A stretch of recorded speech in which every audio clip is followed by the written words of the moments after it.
इस कार्यक्रम के पुण्यार्जक हैं माता पिता श्रीमान रूपचंद जी जैन, श्रीमती कमला जैन, दिनेश जैन, रेखा जैन, दिवेश जैन, दिशा जैन, गंगवाल परिवार, प्रवासी मुंबई, निवासी ब्यावर। एक व्यक्ति गलत ट्रेन में बैठा था और वो ट्रेन चली तो वो रोने लगा। सामने वाली बर्थ पर एक दादी बैठी थी। दादी ने सोचा परिवार वालों का बिछोह है और थोड़ी देर में शांत हो जाएगा, लेकिन वो चुप ही नहीं हुआ। काफी देर हो गई। बहुत देर बाद दादी ने पूछा, बेटा तू रो क्यों रहा है? अक्सर ऐसा होता है कि कोई व्यक्ति से यदि सांत्वना के रूप में पूछा जाए तो वो थोड़ा सा और तेज, छोटा बच्चा होता है ना, ऐसे नहीं रोएगा। यदि माँ ने या पिता ने देख लिया गिरते हुए तो रोएगा, और ऐसे तो नहीं तो उठेगा और अपना चल देगा। एक छोटा बच्चा था, बीच में याद आ गया, तो वो छोटा बच्चा अपनी माँ के साथ में मंदिर जा रहा था। बीच में थोड़ी सी देर आगे पहुंचे और वो बच्चा रोने लगा। तो माँ ने कहा कि तुम रो क्यों रहा है? बोले माँ कल मैं अकेला मंदिर आया था ना तो यहाँ गिर गया था। तो बोले उस समय रोना था ने? तो बोले उस समय कोई देखने वाला ही नहीं था, अभी तुम हो ना, इसलिए वो रोने लग गया। इंसान की यही स्थिति होती है। आप लोग भी जब किसी के यहाँ बैठने जाते हो तो सब जानते हो कि किस तरह से वो देख के रोना शुरू कर देता है, और आप बोलते हैं तो थोड़ा तेज भी हो जाता है। तो ये सब तो रोज का है। तो बस वह भी बिल्कुल फूट फूट के रोने लगा। थोड़ी देर बाद दादी ने झकझोरा, बोले बेटा तेरा दर्द मेरे से सहन नहीं हो रहा, क्या पीड़ा है, क्या दुख है, ये तो बता तुम, कि तुम यानी क्यों रो रहा है। उसने ऊपर से नीचे तक दादी को देखा और फिर रोना शुरू कर दिया। बोले अब उसको तेजी से हिलाते हुए वो दादी भी रोने लग गई। बोले तेरा दर्द मेरे से सहन नहीं हो रहा, ये तो बता क्यों रो रहा है। वो बोलता है, माँ मैं गलत ट्रेन में बैठ गया, माँ मैं गलत ट्रेन में बैठ गया। बस इतना सुनना था, दादी ने अपना माथा ठोका। अरे बेवकूफ, ट्रेन कितनी बार रुक गई, अभी आगे फिर रुकेगी, उतरना और फिर से बैठ जाना, तुम्हें जहाँ जाना है। बोले ये तो मैं कई बार सोच चुका हूँ, लेकिन ये पूरा कंपार्टमेंट खाली है, रिजर्वेशन का जमाना है, ऐसी खाली ट्रेन कहाँ मिलेगी। आप लोगों को भी हम समझाते समझाते अनेकों महाराज आए और अभी भी 2 महाराज समझा रहे हैं, आजा भैया गलत ट्रेन में क्यों बैठा है, सही ट्रेन में बैठ जा। लेकिन कोई समझने वाला नहीं है। सही ट्रेन में बैठने की कोशिश नहीं, रोएगा जरूर, इतना तो है, रो रहा है फूट फूट के, उसको दादी समझा रही है, लेकिन ट्रेन बदलने के लिए तैयार नहीं। आज बात है ऐश की, और ऐश पर है स्पीड, गति। आज एक तो गलत ट्रेन और दूसरा स्पीड तेज। बोलो, गति है पर गंतव्य नहीं और दिशा नहीं। यदि दिशा नहीं और गंतव्य नहीं तो कभी 3 काल में भी पहुंच पाएगा? नहीं पहुंच पाएगा। इस प्रकार से वह तेजी से, आज भारत की यह दुर्दशा क्यों बनी है? क्योंकि वह आंख मूंद कर, वो पैसेंजर में या बैलगाड़ी में होता तो कोई बात नहीं थी, धीरे धीरे चलता। अभी तो दुरंतों में बैठ के स्पीड से जा रहा है। स्पीड से जाने में निश्चित रूप से हमारा वही हाल होना है। अभी तो बहुत कम, आचार्य कहते हैं आगामी, अभी कौन सा काल है, ये तो पंचम काल है, समझ में आ रहा है? इसको बोलते हैं दुखमा, और आगे कौन सा आएगा? बोलो अम्मा, दुखमा दुखमा, समझ में आ रहा है? जिसमें हाथ को हाथ भी नहीं सूझेगा। यदि इसी स्पीड से चलेंगे, अभी 18,500 साल तो इस पंचम काल के बचे, 2,500 गए 21 में से। तो अपनी नैतिक जिम्मेदारी है हम अपनी स्पीड को कम करें। डाउनफॉल होगा, गिरना तो निश्चित है, ये तो मान के चलो, गिरने से रुक नहीं सकते, लेकिन स्पीड को कम तो किया जा सकता है। बोलो, स्पीड कम तो कर सकते हैं गिरने का, क्योंकि अवसर्पणी काल है और अवसर्पणी काल में गिरना ही है। हर चीज में गिरावट आएगी, भाव में भी गिरावट आएगी, परिणामों में भी गिरावट आएगी। आप देखो, भाव वो वाले भाव नहीं, यहाँ भाव ये वाले भाव हैं। हर व्यक्ति के प्रति, एक दूसरे के प्रति जो परिणाम है, उनमें सब में डाउनफॉल हो रहा है। चाहे आयु है, चाहे स्थिति है, चाहे हमारे वैभव है, सब में, चाहे हमारा सैनन है, सब में गिरावट है। लेकिन उस गिरावट को हम, स्पीड को तो कम कर सकते हैं। स्पीड कम करो, गति को कम कर लो। गिरना तो है ही, गिरने को मैं भी नहीं रोक पाऊंगा, क्योंकि ये तो आचार्यों की वाणी है। लेकिन अभी जिस स्पीड से गिरे, आप देखो, विगत 80 साल या 50 साल को उठा लो, 50 साल में से जो 20 साल हैं, ये 23 साल 2000 के बाद वाले, और पुराने 50 साल या 25 साल, उनमें किसी प्रकार की इतनी गिरावट नहीं थी। लेकिन ये एकदम से बिल्कुल, सोशल मीडिया हो, चाहे व्हाट्सएप हो, चाहे फेसबुक हो, सबके माध्यम से एकदम से धड़ाम से आदमी नीचे गिर रहा है। स्पीड को रोकना बहुत जरूरी है। तो 4 बात है। पहला स्पीड, दूसरा सेव, तीसरा सेफ, सेव यानी सेफ, और सेफ के बाद में सेल्फ, सेल्फ अपना। तो इन चारों पर बात करनी है। तो स्पीड को हमने बताया। अब दूसरी बात है save, S for save. Save करें, बचत करें। आप लोग, हम लोग फिजूल खर्ची में हमारा बहुत सारा चला जाता है। 4 चीजें अपन को बचाना है। सेव टाइम, सेव मनी, लिख लो, सेव एनर्जी और सेव लाइफ, है ना। सेव टाइम, समय को बचाओ। समय सबसे बड़ा कीमती धन है, कीमती है। ये लिखा हुआ रहता था विद्यालयों में, अभी भी जो हिंदी माध्यम के हैं उनमें तो लिखा हुआ मिल जाएगा, या time two is money English में यदि पढ़ते हैं तो वह भी चलता है। तो समय को बचाना बहुत अनिवार्य है। यदि समय चला गया तो वापस नहीं। किसी ने ठीक कहा है, साधु का क्षण और अन्न का कण कभी बर्बाद मत करना। साधु का क्षण और अन्न का कण कभी बर्बाद नहीं करना, नहीं तो यहां नहीं तो कहीं ना कहीं तुम्हें वापस इसको चुकाना पड़ेगा, चुकाना पड़ेगा, या तो इस जन्म में या अगले जन्म में। इसलिए आप समय की कीमत उससे पूछो जो 1 मिनट लेट हो जाता है। मान लीजिए 1 मिनट तो बहुत दूर की बात है, सेकंड की बात करते हैं अपन। एथलेटिक जो गेम्स होते हैं, जो दौड़ लगा रहे हैं, और दौड़ लगाते लगाते लगाते यदि मान लीजिए इसके पीछे वाला चल रहा है और आगे वाला पहुंच चुका है, और 1 सेकंड से छूटता है तो हार जाता है। 1 मिनट में फ्लाइट रवाना हो चुकी, ट्रेन छूट जाती है, बीमार, औषधि नहीं मिली, तो बोलो क्या होगा? हो गया काम। अटैक वाले को पूछ लो, थोड़ी सी देर के बाद में अगर उसको सेपरिन जो लगता है वो अगर नहीं रख पाता है तुरंत में। तो इस प्रकार से समय की बहुत बड़ी कीमत है, और गया समय वापस नहीं आता। जो समय, तो समय 24 घंटे का ही होता है, लेकिन समय का हमें सेव करना। सेव का मतलब यहाँ कोई बैंक अकाउंट नहीं है, सुन रहे हो सोहम, कि अपन कोई बैंक में डाल देंगे तो 1 घंटा भैया हमारा वहां बच जाएगा। जो समय मिला है उसको बर्बाद नहीं करना है, अच्छे कार्य में समय बचाना है, समय के पाबंद होना है। जो टाइम दिया है, आपने हमें देखा होगा, गुरु जी को हम देखे, आचार्य श्री जी बहुत समय के पाबंद। जो समय रहता है, चाहे कोई आया हो, चाहे कोई महाराज जी आए चाहे नहीं आए, मंडलाचरण अपना करना शुरू तो शुरू, उनको मतलब नहीं। आके बैठे, अपना 3 बजे का स्वाध्याय का समय तो 3 बजे शुरू, ऐसा नहीं कि उसको कितनी सी देर भी, 1 मिनट भी यानी वो लेट नहीं। ये समय का पाबंद, जितना हम समय का पाबंद, समय पर सारे काम करेंगे।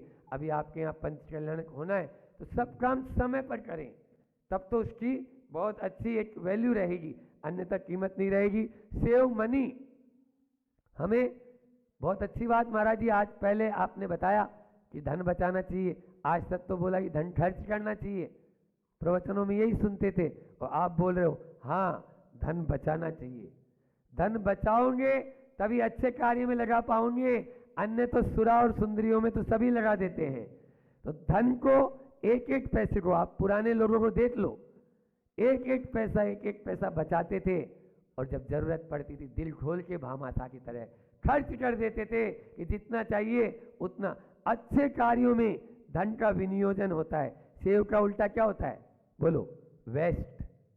वेस्ट नहीं करना है, सेव करना है। तो धन को भी अच्छे कार्यों में लगाएं और धन का सदुपयोग करना ही अच्छा कार्य है। पैसा बचाना अच्छी बात है, लेकिन पैसे को बचाकर अच्छे लोगों के लिए लगा देना ये उससे भी अच्छी बात है। अच्छे व्यक्तियों के लिए उसको खर्च कर देना ये उससे भी अच्छी बात है। जो बचा हुआ पैसा है उसको अच्छे कार्यों में लगाएं। बैंक में या तिजोरी में रखा हुआ पैसा सेव नहीं माना जाएगा। सेव मनी ये उसको रखने का स्थान नहीं है। आप सोचो कि हम तिजोरी में रख लेंगे तो यहाँ पर सुना है आज या कल हम जब नित्य क्रिया के लिए जाते हैं तो बच्चे लोग बता रहे थे कि महाराज जी यहाँ पर पुराना खजाना कई लोगों को मिला है, पारोला में गड़ा हुआ पुराना। तो उसके काम तो नहीं आया ना, ये समझ लो सोने की असरपियाँ मिली तो उसके यहाँ तो नहीं मिला, वो हंडा मिल गया किसी को।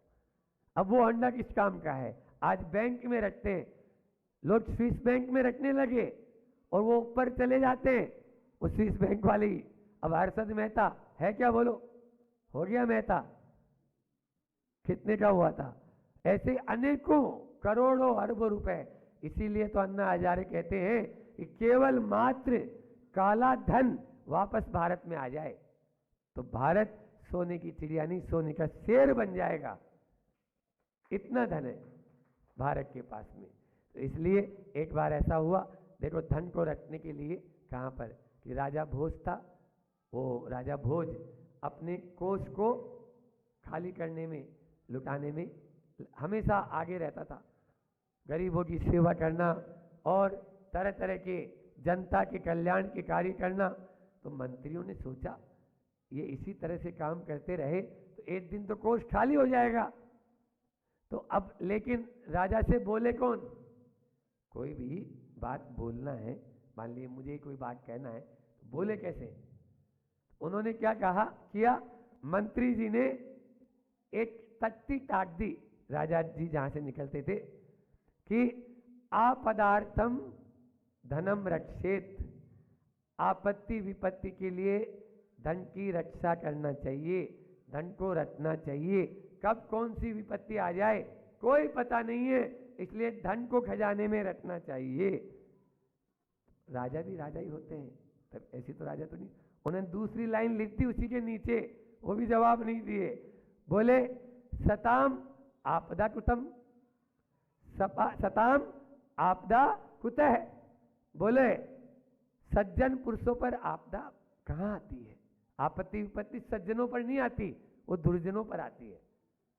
तो तीसरी पंक्ति फिर मंत्रियों ने लिख दी कि देवात क्वचित समायाति, देवयोग से भाग्य से कभी कर्म का पासा पलट गया तो आ गई तो क्या करेंगे? तब राजा भोज ने उनकी आंखें खोलते हुए चौथी लाइन फिर लिख दी कि संचितार्थम विनश्यति, संचित धन कब विनाश को प्राप्त हो जाएगा कोई पता नहीं है। जो है उसका उपयोग कर लो, नहीं तो हमने इसी उम्र में, मेरी उम्र अभी मान लीजिए 48-47 साल की है, इतनी उम्र में अच्छे अच्छे करोड़पतियों को रोड में देख लिया। अरे और तो छोड़ो, अब नाम नहीं ले रहे हैं, जो बहुत जिनके सामने से कोई जूता चप्पल पहनकर गुजरना नहीं चाहता था, ऐसी उनकी 60 गांव में थी। आज वो एक दूसरे गांव में उनका पोता पुजारी बना हुआ है। विद्वेष है, दुर्भावना है, कलुषता के परिणाम है, क्रोध कर रहे तो आत्मा की एनर्जी बढ़ेगी या घटेगी? मुरझाए हुए कमल की तरह रहते हैं, जैसे मुरझाया हुआ फूल।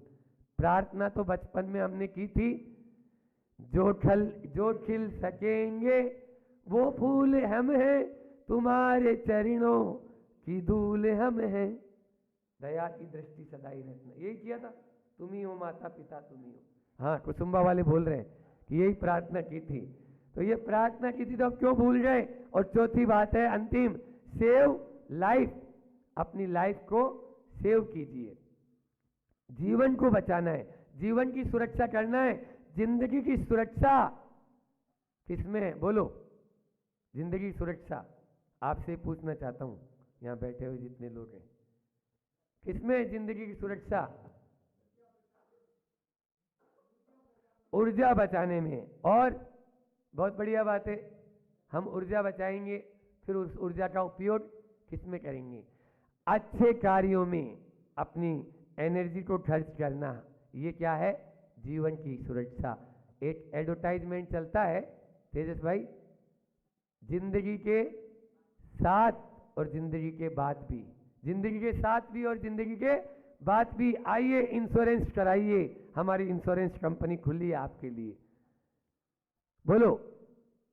एक लड़का था बहुत जल्दी में, मैंने बोला भाई क्या हुआ, तुम्हारी शादी हो गई, तुम आना ही बंद कर दिए। वो होता ही है, शादी के बाद में आना बंद कर देता है। तो मैंने बोला भैया एक आध कोई नियम तो ले ले, अब शादी हो गई तो तुम्हारी, अब तो शादी हो गई, अब लड़की भी आ गई घर में, अब तो तुम्हारे मान लीजिए। तो बोला नहीं महाराज जी, अभी नियम कहाँ, अभी तो मेरी उम्र जितनी सी है। अब वो जल्दी में था, तो मैं वो बोला महाराज जी अभी तो मुझे जाने दो। क्यों जा रहा है?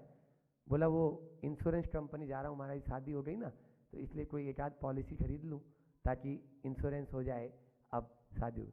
एक ही समय में एक आदमी बोल रहा है कि थोड़ा जल्दी में हूँ महाराज जी, इंश्योरेंस कंपनी जाना है, और महाराज उसको बोल रहे हैं कि भैया कोई नियम वगैरह ले ले, तो वो नहीं लेना चाह रहा है वो इंश्योरेंस।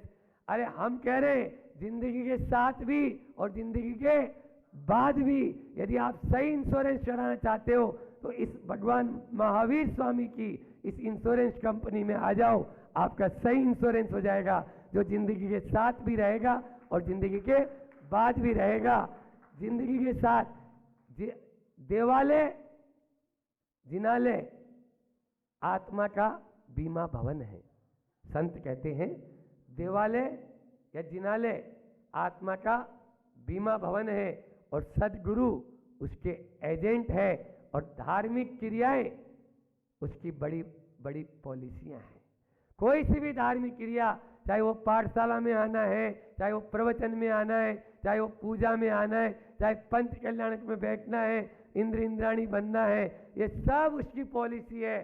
कोई सी भी पॉलिसी ले लेना, आपका पक्का बीमा हो जाएगा, अच्छा बीमा हो जाएगा, और वो बीमा आपका आगे भी काम आता रहेगा। बस आपका ऐसा बीमा हो जाए कि जो बीमा हमेशा। और एक बात और, ये बीमा कंपनियां तो क्या होती है, आपको कुछ नहीं देती, किसको देती है बोलो? मरने के बाद घर वालों को, पीछे वालों को। हमारे यहाँ भगवान महावीर स्वामी की ऐसी बीमा कंपनी नहीं है। हमारे यहाँ जिसने किया है ना उसी को मिलेगा, उसी को मिलेगा। समझ में आ रहा है? और मरने के बाद भी मिलेगा, और अभी तो मिल ही रहा है, दोनों में मिलेगा। इसलिए आप भगवान महावीर स्वामी की इस पॉलिसी को अपने जीवन में रखें। अपने पास समय आप लोगों का उतना ही रहता है, तो उतने समय में आज 4 बात कर ली, save time, save money, save energy और सेव लाइफ। अब अगले फिर देखेंगे जो मैंने बताया कि सेल्फ कॉन्फिडेंस या सेल्फ एनालिसिस, सेल्फ कंट्रोल और सेल्फ सेटिस्फैक्शन, ये अपन फिर कभी करेंगे। अभी जितना समय है उतने में अपनी बात को अपन ने पूर्ण कर लिया है, इतना ही रखते हैं। बोलिए, तभी आपका जीवन सेफ हो पाएगा, है ना? 4 शब्द दिए थे, स्पीड, सेव, सेल्फ और सेफ। तो जीवन को सेफ करना चाहते हो तो आपको ये 3 बातें अपनाना बहुत जरूरी है। अपनाएं इसी भावना के साथ में। बोले अहिंसा परमो धर्म की, आचार्य गुरुवर विद्यासागर जी महामुनिराज। अल्फाबेट की अपनी प्रवचन श्रृंखला चल रही है, वो भी समाधि की ओर ले जाने वाली है।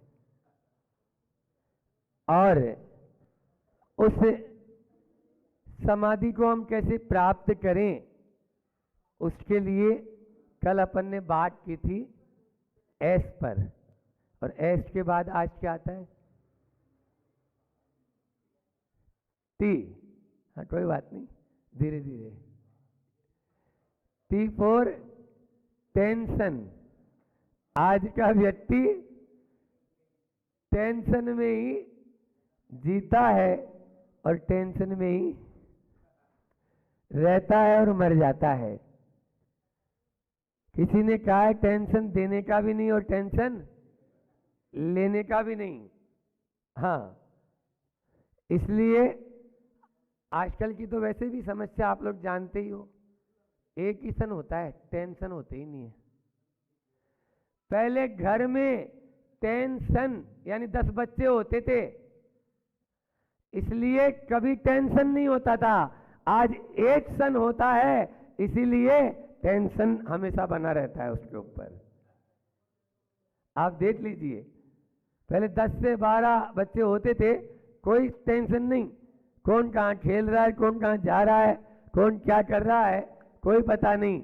अब एक छोरा और एक छोरी होती है, तो छोरी चली जाती है, लड़की चली जाती है, लड़का रह जाता है, वो हमेशा टेंशन देता रहता है। तनाव की बात है, पैदा होने से लेकर आप देखिए, जिस भी एंगल से आप सोचेंगे, चाहे पढ़ाई का टेंशन हो, चाहे कंपटीशन का टेंशन हो, कंपटीशन हो गया तो अब नौकरी का टेंशन है, अच्छी नौकरी मिल गई अब उसमें और प्रमोशन का टेंशन है, प्रमोशन भी हो गया, अब ब्याह शादी का टेंशन है, ब्याह शादी हो गया, बच्चे होने का टेंशन है, बच्चे हो गए, अब उनको परवरिश, उनको बड़े करो, वो टेंशन है, वो बड़े हो गए, उनकी ब्याह शादी करो, तब तक बूढ़े हो जाते हैं, पेंशन मिलती है और आदमी यही इसी प्रकार से वह चलता रहता है, टेंशन में ही जन्म हुआ। एक विचारक ने बहुत अच्छी बात कही, अभी मैं यहाँ पर उपस्थित जन समुदाय से भी पूछूं तो आप में से पूछूंगा, भी बीपी की बीमारी कौन कौन को है, बोलो। ब्लड प्रेशर की बीमारी, बीपी की बीमारी किस चीज को है? फिर उसके बाद में हाँ 2-4 लोग, हम पूछे डायबिटीज की बीमारी किस चीज को है, बोलो। 2-4 को डायबिटीज है। हार्ट की बीमारी कौन को है? 2-4 हार्ट को। घुटनों में दर्द, ये माताएं बैठी हुई है तो घुटनों में दर्द है भैया, डॉक्टर साहब ने बोल दिया नीचे नहीं बैठना, नहीं तो उठ नहीं पाएगी कभी भी, तो इसलिए हम नीचे बैठते नहीं महाराज। तो ऐसे घुटनों में दर्द है, ठीक है ना, लेकिन ये किन्हीं किन्हीं को ही है। लेकिन यहाँ बैठे हुए सब व्यक्ति जो हैं वो चाहे कम बेसी किसी भी रूप में इस बीमारी से जरूर ग्रसित हैं, और वो है टेंशन, तनाव। उस तनाव को आज दूर करने का कुछ फार्मूला लेके आया हूं, और उस फार्मूले का जानना चाहते हो? बोलो, आप कहो तो बता दे। हाँ, बता देते हैं, क्योंकि बिना नाव में बैठेगा तो उस पार पहुंच जाएगा, तनाव में रहेगा तो नहीं इस पार। आपने वीणा का कभी तार देखा है ना? वीणा का तार, उसको ज्यादा खींचोगे तो क्या होगा? टूट जाएगा, वो बजेगा ही नहीं। तो इसलिए तनाव कभी भी किसी समस्या का समाधान नहीं है, समस्या का समाधान नहीं है। समस्या आएगी, ऐसा दुनिया में कोई भी इंसान नहीं जो समस्या से ग्रसित नहीं, लेकिन ऐसी कोई समस्या नहीं जिसका कोई समाधान नहीं, जिसका कोई समाधान नहीं। समझ में आ रहा है? एक बार ऐसा हुआ, एक व्यक्ति था, वो एक संत के पास पहुंचा और बोला कि बहुत समस्याएं परिवार में गिरा हुआ हूं, आप किसी भी प्रकार से मुझे उससे बाहर निकाल दें तो ठीक है, आज रात में मेरे पास में यहीं पे रहो, कल सुबह इसका जवाब दूंगा। ठीक है। अब वो जो संत थे, वैसे संत थे कि पीछे बाड़ा था, गौशाला आदि का संचालन आदि सब करते थे वो। तो उसमें ऊंटों का एक बाड़ा था। बोले एक काम कर, मेरे आज जो ऊंट वाला है वो आया नहीं, और तुम एक काम कर ले, आज तू चले जा, और एक ध्यान रखना, उन ऊंटों को बस खाली बैठाना है और बैठा के और फिर तुम विश्राम कर लेना। गया, अब देखा कि वहां तो ऊंटों का पूरा बाड़ा है वो तो, और बहुत सारे ऊंट है। फिर भी उसने कोशिश की कि बाबा ने कहा है तो बैठाना तो है ही। उसने एक ऊंट को, उसको इशारे में जैसे करते हैं ना, टच टच करके उसको बैठाया, फिर दूसरे को बैठाया, तीसरे को बैठाया, चौथे को बैठाया, ऐसे उसने 8-10 ऊंटों को बैठाया। जब 11वें को बैठाया तो उधर से पहला खड़ा हो गया, इधर से 12वें को बैठा है तो दूसरा खड़ा हो गया, इधर से वो बैठा है उधर, अब सैकड़ों ऊंट उसके बाड़े में, वो इधर बैठा है तो मुश्किल से पूरी रात भर वो सोया नहीं, लेकिन 40-50 ऊंटों को ही बैठा पाया, उससे ज्यादा ऊंटों को नहीं बैठा पाया। इधर 4 को बैठा है तो उधर 5 खड़े हो जाएं। इस प्रकार से वो पूरी रात भर सोया नहीं। सवेरे महात्मा जी के चरणों में पहुंचा, क्या बात है, आंखें बहुत लाल है और आज सोए नहीं क्या? अरे आपने क्या काम सौंप दिया? आपने बोला ऊंटों को जब तक बैठाओ नहीं तब तक सोना नहीं, और वो ऊंट को बैठ ही नहीं रहे। 2 को बैठाता हूँ 4 उड़ जाते हैं, 1 को बैठाता हूँ 2 उड़ जाते हैं, तो मैं करूँ क्या? तो बोले बस तुम्हारा जो प्रश्न था ना कल रात में शाम को, उस प्रश्न का उत्तर यही है, एक समस्या को आप खत्म करेंगे 2 समस्या फिर उत्पन्न हो जाएगी, उन 2 को आप निपटेंगे फिर से तीसरी समस्या फिर खड़ी हो जाएगी। इसलिए उस समस्या को निपटाने में अपने आप को मत लगा दो। हाँ इतना है, परिस्थितियां भले ही नहीं बदल सकती लेकिन मनस्थिति तो बदल ही सकते हो। परिस्थितियां भले ही नहीं बदल सकते लेकिन मनस्थिति बदल सकते हैं। अपनी मनस्थिति को बदलने की आवश्यकता है। हम अपनी मनस्थिति 1 मिनट में, लेकिन इंसान की ऐसी स्थिति होती है कि जो पाता है वो भाता नहीं। आचार्य श्री जी का मूठ माटी में लिखा हुआ है, आचार्य श्री जी ने मूठ माटी में बहुत अच्छी पंक्ति लिखी कि जो पाता है वो भाता नहीं, और जो भाता है वो पाता नहीं, इसीलिए सुख साता नहीं, इसीलिए सुख साता नहीं। आचार्य श्री जी का ये है। तो सुख साता चाहते हो तो जो मिला है उसमें संतोष धारण करना पड़ेगा। तो 4 बात आपको बता रहा था आज टी पर टेंशन को दूर करने के लिए। सबसे पहला, टर्न करें, टर्न करें, ट्राई करें, टॉलरेट करें और टूर्थ करें। टूर्थ पर विश्वास है ना। फिर से बोल रहा हूं, टर्न करें, क्या बोलो? चीजों को यहां से उठा के वहां रख देंगे तो आपको शांति मिल जाएगी? नहीं मिलेगी। माइंड को टर्न करें, मोड़े। टर्न करने का मतलब मोड़ना। आपको अपने माइंड को मोड़ना है, चीजों को नहीं। चीजों को और व्यक्ति को हटा नहीं सकते हो, बस माइंड को अपना चेंज कर सकते हो। आप अपने जैसे ही माइंड को चेंज कर लिया, जो चीज जहां रखी है वहीं रहेगा, जो व्यक्ति जहां है वहीं रहेगा। लेकिन आपको जो अशांति हो रही थी ना, वो शांति में परिवर्तित हो जाएगी, शांति में परिवर्तित हो जाएगी। इसलिए अपने माइंड को परिवर्तित करें। दुख को सुख में बदलना चाहते हैं, प्रतिकूल को अनुकूल में बदलना चाहते हैं, और वियोग को संयोग में बदलना चाहते हैं, तो माइंड को आपको परिवर्तित करना होगा। अपने ऊपर, यदि अपने से ऊपर वालों को परिवर्तन में मतलब देखो कैसा है, परिवर्तन का ही बता दें आपको कि जैसे मान लीजिए आपके पास में 2 मंजिल का मकान है अपना, अब बाजू वाले का 4 मंजिल का है, और एक बाजू में झोपड़ी वाला भी रहता है सामने। लेकिन आप क्या करते हैं, बोलो? अरे अपने से ऊपर वालों को देखोगे तो गर्दन भी दुखेगी और दिल भी दुखेगा। गर्दन में भी दर्द होगा और दिल में भी दर्द होगा। नीचे वालों को देखेंगे ना दिल में दर्द होगा ना गर्दन में दर्द होगा। बस अपने से नीचे वालों को देखना शुरू कर दो, टर्न करो।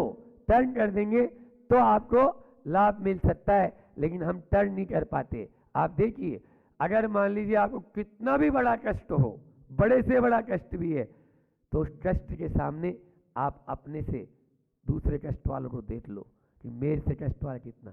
मेरे पास में बहुत बढ़िया जूता नहीं है, अरे उनको देख लो जिनके पास पाँव ही नहीं है, जिनके पास पाँव ही नहीं है। आप जूते के पीछे पागल हो रहे हो।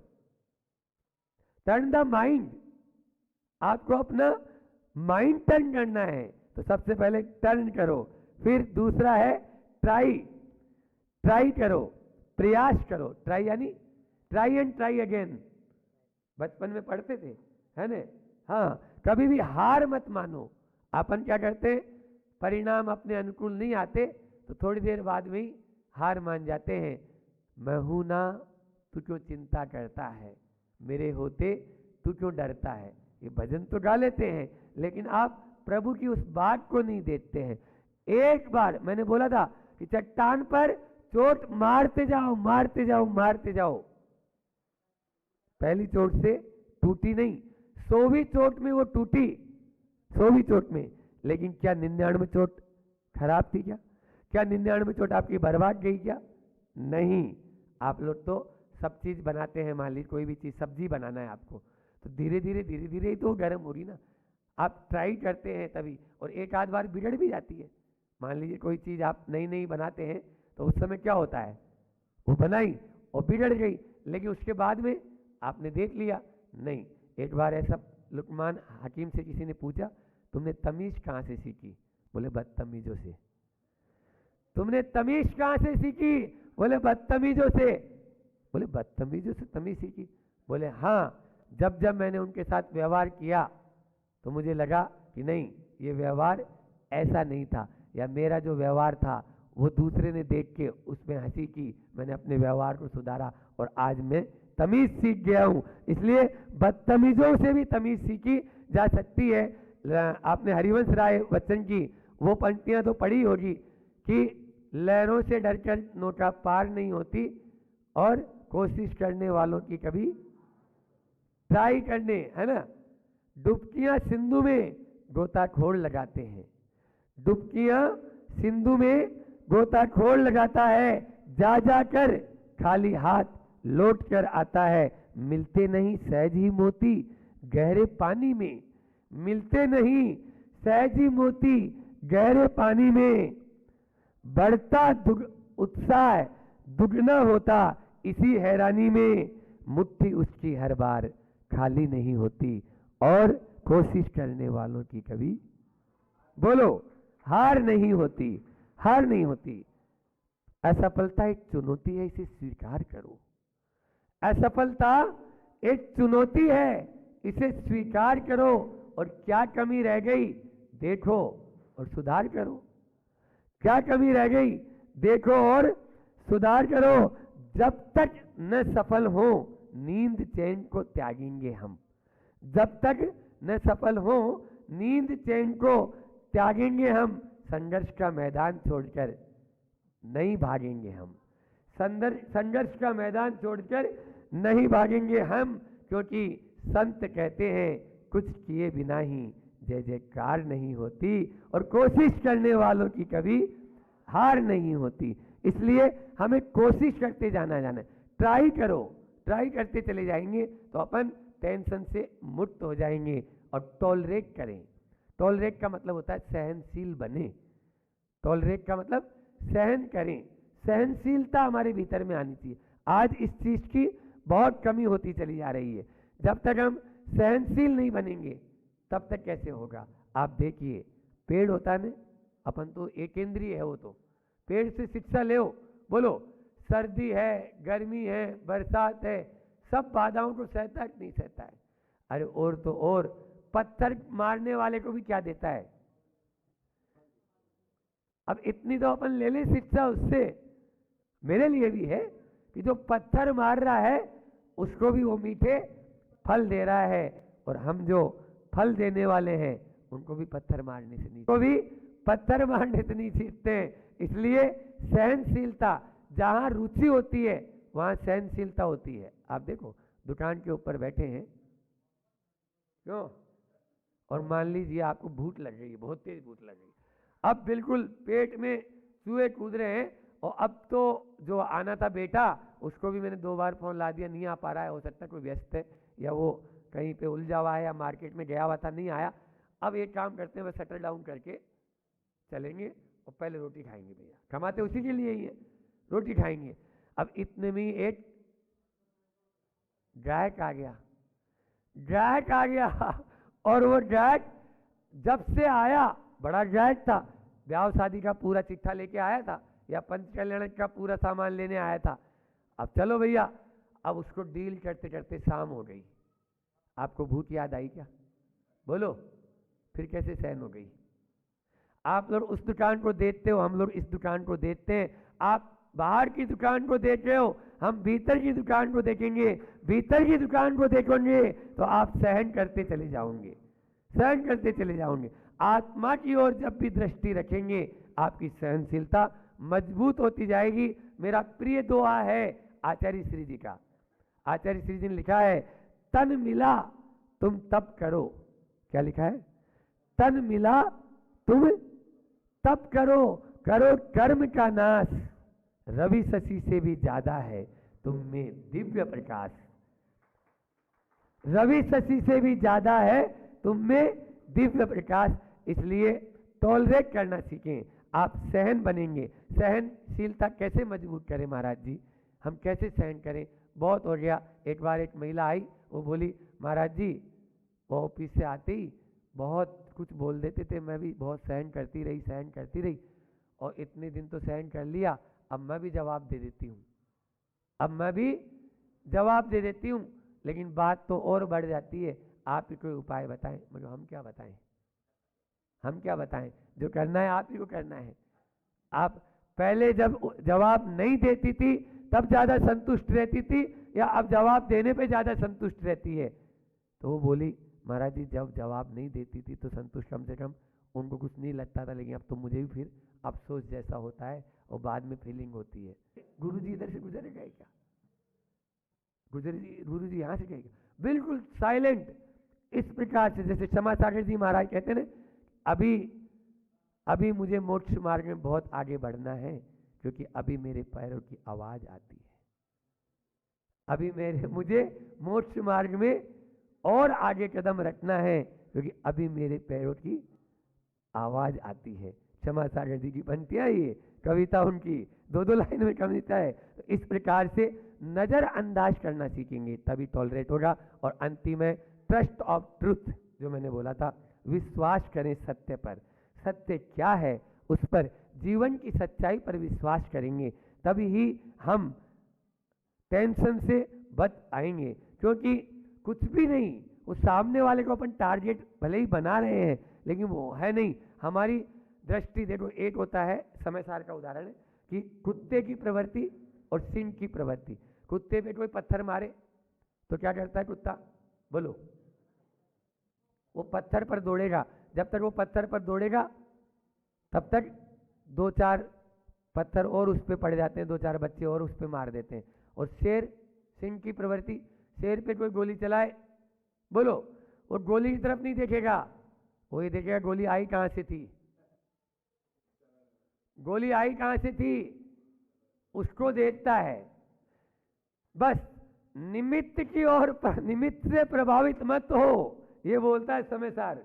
समझ में आ रहा है? कुंदकुंदाचार्य कहते हैं तुम निमित्त से प्रभावित होंगे, एक 2-4 ढेले और पड़ेंगे तुम्हारे ऊपर। आचार्य श्री जी का बहुत अच्छा हाइकू लेकर अपनी वाणी को विराम करूंगा। बहुत अच्छा हाइकू है गुरु जी का। निमित्त मिले, निमित्त मिले, पित्त उछले भले, पित्त उछले भले, चित्त शांत हो। निमित्त मिले, पित्त उछले भले, चित्त शांत हो। बस हमारा चित्त शांत होना चाहिए।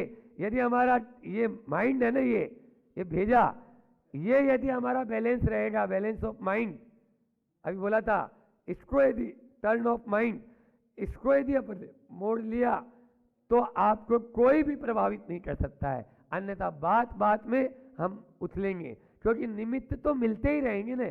आप यहां से भागकर कहां चले जाओगे? संत कहते हैं भागने की जरूरत नहीं है, जागने की जरूरत है। जाग जाएंगे तो जहां है वही हम तनाव से रहित हो जाएंगे। बस तनाव से रहित होना है, तभी हम आगे बढ़ सकते हैं।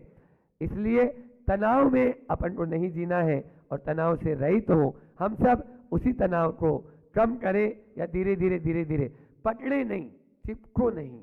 चिपकेंगे ना, चिपको मत, जाने दो, चिपको मत, जाने दो, चिपको मत, जाने दो, गड़बड़ हो जाएगा। आप लोग क्या करते हैं? संसार का मार्ग है, चिपको मत, जाने दो। और मोक्ष का मार्ग है, चिपको मत, जाने दो। लेकिन फेविकोल का जोड़ है महाराज, पारोला का फेविकोल वैसे ही तेज रहता है, तो चिपटना नहीं है, बोले अहिंसा परमो धर्म की, आचार्य गुरुवर विद्यासागर जी महामुनि राजे। दीपावली का समय निकट में था और घर में साफ सफाई चल रही थी।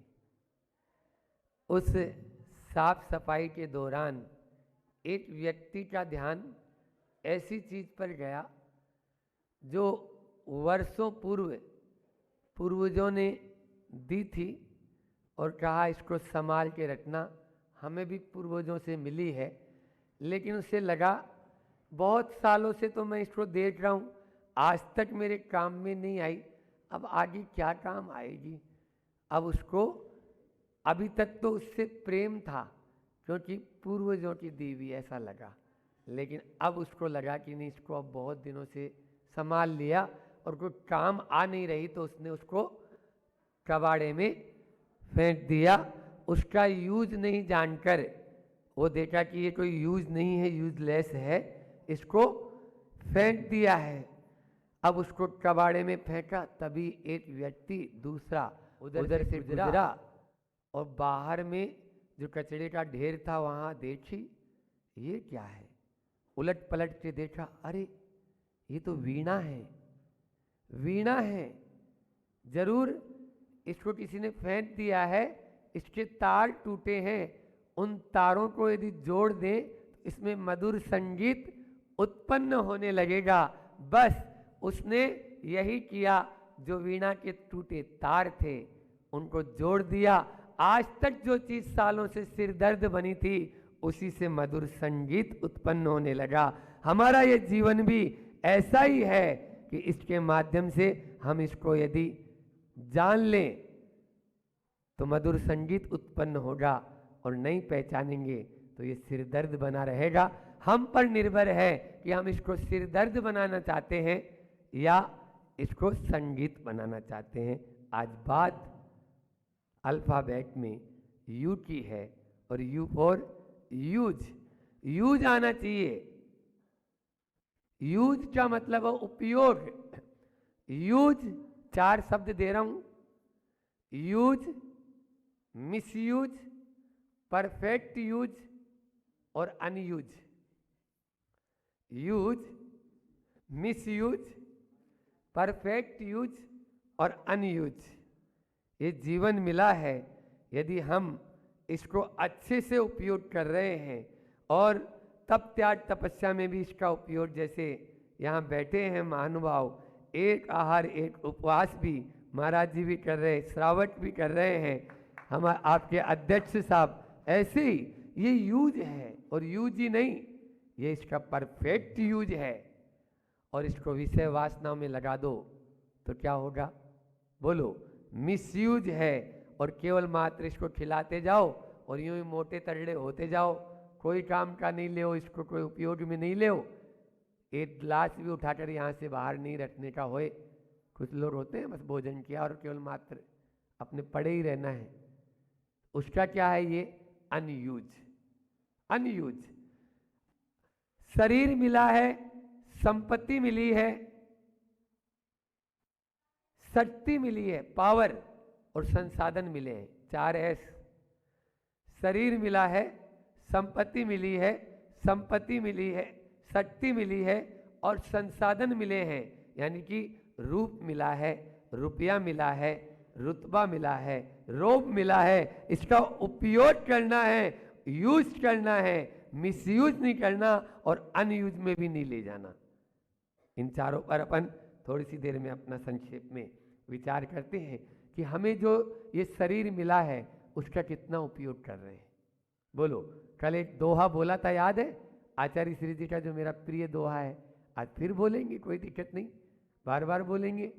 आचार्य श्री जी का भी यह प्रिय दोहा है। बोलो, तन मिला तुम तप करो, करो कर्म का नाश, और रवि शशि से भी ज्यादा है तुम में दिव्य प्रकाश, हम में दिव्य प्रकाश। जहां पांव को ठोकेंगे वहीं हम अपनी शक्तियों को छिपा लेते हैं। वो आता है ना, कीजे शक्ति प्रमाण, शक्ति बिना श्रद्धा धरे। बोले महाराज हम तो श्रद्धा धर रहे हैं ना। ये वाला दुआ आप लोग फिट कर लेते हो। वो ये बोल रहे हैं कीजिए शक्ति प्रमाण, मतलब शक्ति को छिपाओ मत और छपाओ भी मत। छपाना भी नहीं है और छिपाना भी नहीं है, दोनों काम है। तो शरीर यदि मिला है उस शरीर का उपयोग करना है। मैं तो बार बार कहता हूं कि शरीर एक कड़वी तुमड़ी की भांति है। शरीर एक कड़वी तुमड़ी की भांति है, इसका उपयोग करो, उपभोग नहीं। कड़वी तुमड़ी यदि कोई खाता है तो फूड पॉइजन हो जाता है और वो मर जाता है। उपयोग करोगे तर जाओगे और उपभोग करोगे तो मर जाओगे। ये शरीर एक कड़वी तुमड़ी है, इसका उपयोग करना है, उपभोग नहीं।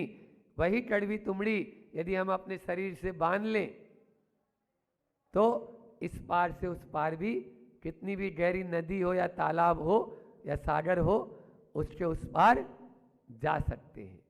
उसी तुमड़ी के सहारे पार हुआ जा सकता है। लेकिन खाने पर वही फूड पॉइजन बन जाती है। तो इस शरीर का उपयोग करें। आचार्य ये मैथिली शरण गुप्त की ये पंक्तियां सार्थक है। कुछ काम करो, कुछ काम करो, जग में रहकर कुछ नाम करो।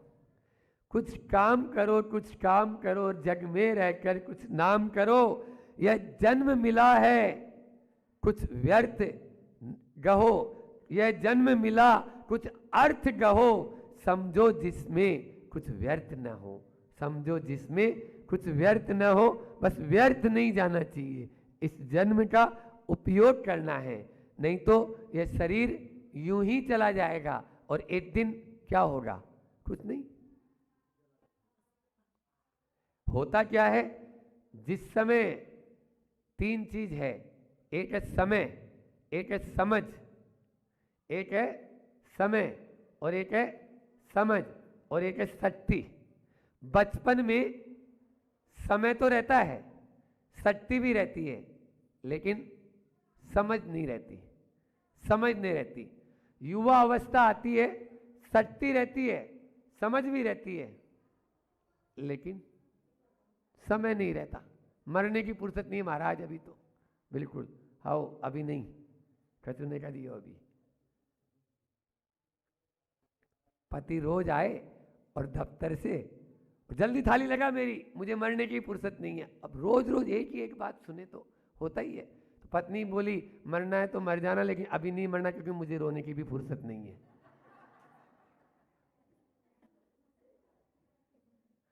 ऐसी स्थितियां होती है।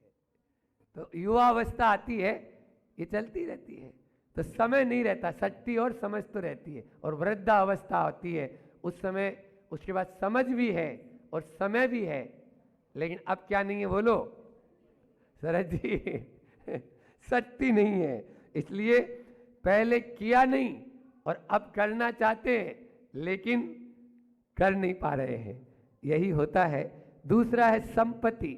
हमें जो संपत्ति मिली है उसका हमने क्या उपयोग किया है या दुरुपयोग किया है या सदुपयोग किया है या उसका अनुपयोग किया है। हिंदी में भी ये है, यूज का उपयोग, मिस यूज का दुरुपयोग, परफेक्ट यूज का सदुपयोग और फिर अनुपयोग। अनुपयोग किया ही नहीं, कुछ भी नहीं, यूं ही निकल गया। तो संपत्ति आपको मिला है, जो पैसा धन आदि मिला है। कल बहुत खुशी हुई जब यहाँ के पुण्यार्जक परिवार ने उस मंदिर को जो बनाया, जिसने उस परिवार ने जब झोली फैलाई तो पारोला में एक इतिहास की रचना हो गई और बढ़ चढ़कर सबने उस झोली में।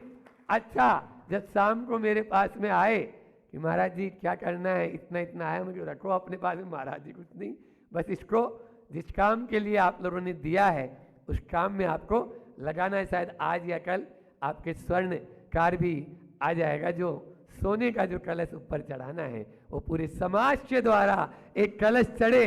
और मैं तो कहता हूँ वो हमेशा देवता लोग भी गुजरे ना उधर से, वो भी थिरक कर विमान को रोक ले।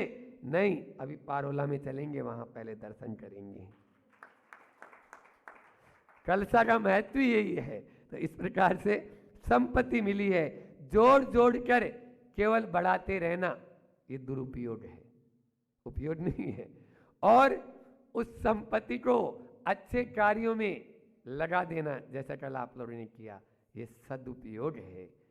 जब अवसर आए, मैं तो बार बार कहता हूं कि पैसा बचाना अच्छी बात है, लेकिन उस पैसे को किसी अच्छे के लिए काम में ले लेना, अच्छे कार्य में काम ले लेना, किसी अच्छे व्यक्ति के लिए काम ले लेना, ये उससे भी ज़्यादा सदुपयोग है, उससे भी अच्छी बात है। इसलिए अपने इस धन का उपयोग करें। बहुत सारे हैं, सत्य घटना एक सुनाता हूँ कि गंज बासोदा की घटना है। गंज बासोदा आप लोगों को मालूम होगा, हमारा जहाँ चातुर्मास हुआ एक 52 के पहले मंडी बामोरा, उसके बाजू में वहाँ पर एक दंपति, वो दंपति ब्याज बट्टे का काम करते थे, बुजुर्ग हो गए और कुछ नहीं, जो आए उसको धन उधार दे देते थे, लेकिन गिरवी में कोई भी चीज़ ले आए, जो भी सोना चांदी रिक्शा विक्शा सब चीज़ रखी उन्होंने, क्या नहीं रखी, जूता चप्पल भी गिरवी रख के कोई ले जाए पैसा कि हाँ ले जा, ऐसे दे दिया। व्यक्तियों ने सोचा 3 दिन हो गए, वो गए कहाँ दोनों के दोनों, वो बाहर से ताला भी नहीं लगा, अंदर से बंद है। जब वहां से बदबू आने लगी तो प्रशासन को सूचना दी, प्रशासन को सूचना दी, सत्य है ये। प्रशासन आया, दरवाजा तोड़ा, अंदर देखा, पूरी जो उनकी जो संपत्ति थी, जमा पूंजी थी और हीरे मतलब ये अपने चांदी सोना, दोनों दंपति यूं हाथ अपनी छाती पे लगाए हुए मरे हुए पड़े थे। पति और पत्नी के दोनों के एक साथ प्राण निकले, एक साथ। क्या हुआ बोलो, क्या ये उपयोग है? पैसे का कहीं पे भी कितना, अरे रोटी तो वही आप कौन सिखाएंगे। सम्राट सिकंदर भारत में आया, जब भारत को लूटने के लिए उस समय, तो उसको प्यास लगी तो महिलाएं पानी भर रही थी, माँ पानी पिला दो, पानी घोड़े से उतरा, पानी पिया, मुझे भूख भी लग रही है। तब तक महिलाएं जान गई कि ये सम्राट सिकंदर और भारत को लूटने आया है। तो महिलाएं सम्रांत घराने की थी और अच्छे परिवार से जुड़ी हुई महिलाएं अंदर गई, एक थाली लेके आई, उस थाली में लाल कपड़ा ऊपर ढका हुआ, और लो उनके सामने थाली आगे कर दी। थाली आगे जैसी कपड़ा हटाया, क्या है ये तो सोने के बिस्किट हैं, ये खाए जाते हैं क्या? आप रोटी दो ना माँ, मैं रोटी मान रहा हूं।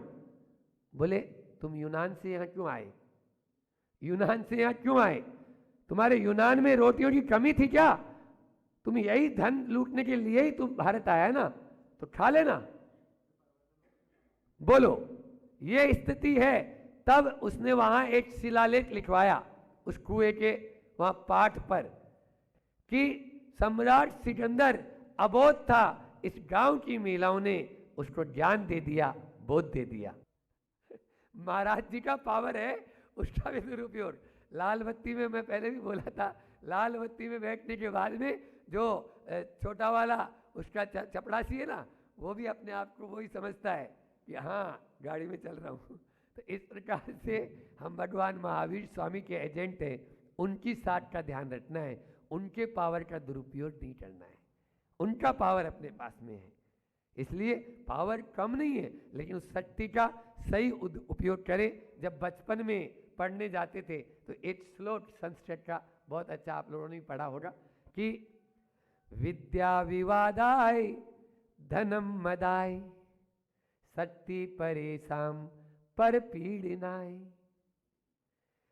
खलस्य साधो विपरीत एतत् ज्ञानाय दानाय चरक्षिणाय। जो खल है यानी मूर्ख है, वो तो इन तीनों का उपयोग कैसे करता है? विद्या विवादाय, यदि उसके पास विद्या आ गई तो विवाद में लड़ने में ही काम करेगा, वो इधर उधर उलझाएगा। मूर्ख से क्या, ज्ञानी से ज्ञानी मिले होवे दो दो बात, और मूर्ख से मूर्ख मिले होवे दो दो। बोलो, तो विद्या विवादाय खलस्य यानी छल के, यानी शत्रु मूर्ख के। मूर्ख जो है विद्या को विवाद में, धन को मद करेगा। धन मिल गया, संपत्ति मिल गई तो क्या करेगा? मद करेगा। और शक्ति परेशान पर पीड़नाएं, यदि उसको शक्ति, यदि पावर मिल गया तो वो दूसरों को पीड़ित करने में ही अपना समय बर्बाद कर देगा, उस पावर को बर्बाद कर देगा। लेकिन यदि विद्वान है और ज्ञानी है तो वो ज्ञानी क्या करेगा? विपरीत एतत्, इससे विपरीत काम करेगा। ज्ञान मिला है तो उसको बांटने के लिए काम करेगा। और यदि धन मिला है, ज्ञानाय दानाय और चरक्षिणाय, शक्ति मिली है, धन मिला है तो दान देने में पीछे नहीं हटेगा, और शक्ति मिली है, पावर मिला है तो रक्षा करने में उसका उपयोग करेगा। सुअर में पावर नहीं था, शेर में पावर था, लेकिन शेर उन मुनिराज का भक्षण करने के लिए अंदर जाना चाहता है गुफा में। तुम पहले मेरे ऊपर अटैक कर, बाद में उस गुफा के अंदर घुस जिसमें महाराज बैठे हुए हैं। याद है रत्नगंज श्रावकाचार्य की वह वसति का दान करने में कौन फेमस हुआ? बोलो, सूकरस्य सुअर फेमस हुआ है। तो वह उसने अपनी शक्ति का सदुपयोग कर लिया, और शेर के पास उससे ज्यादा पावर होते हुए भी नरक जाने का काम कर लिया। वो नरक गया और वो स्वर्ग गया। बोलो, ये हुआ, होता है, ऐसा ही होता है। इसलिए जो हमें शक्ति मिली, जितनी मिली, उसका उपयोग, सदुपयोग करें। और अंतिम संसाधन, आपको संसाधन मिले हैं, उनका उपयोग अच्छे के लिए करें तो बहुत अच्छा होगा। आपके पास में मान लीजिए घर मिला है, गाड़ी मिली है, नौकर चाकर मिले हैं। सुना है यहाँ पंच कल्याणक हो रहा है, और पंच कल्याणक में लोग न केवल जो उसको मिला, आज की बात बताऊं, और अभी 2-3 दिन पहले महाराज श्री जी साथ में गए थे। आज हम गए उधर पांडाल के लिए, तो ठीक है, जहाँ रुकना था वहाँ तो रुकना ही है कि भाई यहाँ पर, लेकिन वहाँ के आसपास की जनता में क्या संस्कार है आप पारोला के। वो आके बोल रहे हैं, बाबा हमारे मकान में आप रहिए ना बाबा, और यहाँ के आने वाले जो अतिथिगण हैं उनको हमारे मकान में ठहराइए ना। आप जो भी आए उनको, चाहे चैनल वाले हों चाहे कोई भी हो, सब अपने अपने, ये क्या है, क्या अपने अपने संसाधनों का सदुपयोग नहीं तो क्या है ये? यही परफेक्ट उपयोग है कि पंच कल्याणक आया है तो हम उपयोग कर लें। गाड़ी मिली है, विषय वासनाओं में, पर्यटन स्थलों में घूमने भी जा सकते हो, और एक तरफ गाड़ी है नहीं, 4-5 महिलाओं को तैयार किया, चलो 52 गजा घूमने चलेंगे, चलो मांगी तुंगी चलेंगे, चलो गजपंथा चलेंगे। बोलो, ये क्या है? संसाधनों का सदुपयोग है। अपने संसाधनों का सदुपयोग करें। ये तभी हो सकता है जब हमारी अंडरस्टैंडिंग अच्छी हो। पहला मैंने यूज, दूसरा अंडरस्टैंडिंग, समझ, विवेक जब हमारा काम करेगा तभी तो हम उसका यूज कर पाएंगे, अन्यथा नहीं कर पाएंगे। और जब यूज किया, अंडरस्टैंडिंग किया तो अपडेट और अपडेट ये भी कर सकते हैं। और जब अपडेट और अपडेट हो जाएगा तो अप टू डेट आप बन जाएंगे। आप सभी अप टू डेट बने इसी भावना के साथ में, और आउट ऑफ डेट ना हो, आउट ऑफ डेट नहीं हो, कभी नहीं होगा। जो अप टू डेट होगा वही कर सकता है। आचार्य श्री जी का हाइकू लेकर अपनी वाणी को विराम देता हूं, जो उपयोग पर है। उपयोग का, आचार्य श्री जी का हाइकू है, उपयोग का सही उपयोग हो, उपयोग का सही उपयोग हो, सही योग है, सही योग है। बहुत गहरी बात है, इसको समझाने के लिए फिर टाइम चाहिए, लेकिन फिर भी शॉर्ट में इतना बता दियो। यहाँ पर उपयोग का मतलब यूज नहीं है। आजकल यूज का मतलब ही दूसरा लेने लगे, यूज एंड थ्रो आजकल। और एक और concept, without use and throw. अब जो नया चल रहा है, घर में 50 साड़ी है और वो आज तक तय नहीं खुली, लेकिन फिर भी ये विदाउट यूज एंड थ्रो है, कट रही है, लेकिन वो उसको नहीं दे रहे, जिसको कल गणतंत्र दिवस है इस पर फिर बोलेंगे। लेकिन अपने उपयोग, मन, वचन और काय, ये सही योग है। आचार्य श्री जी कह रहे हैं उसका सही उपयोग कर लो। जो मन मिला है, जो वचन मिले हैं, जो काय मिला है, उसका सही उपयोग करना ही उपयोग है। यही उपयोग का सही उपयोग है। इतना ही रखते हैं। बोलिए अहिंसा परमो धर्म की। आचार्य गुरुवर विद्यासागर जी महामुनिराज। इस कार्यक्रम के पुण्यार्चक थे माता पिता श्रीमान रूपचंद जी जैन, श्रीमती कमला जैन, दिनेश जैन, रेखा जैन, दिवेश जैन, दिशा जैन, गंगवाल परिवार। प्रवासी मुंबई, निवासी ब्यावर।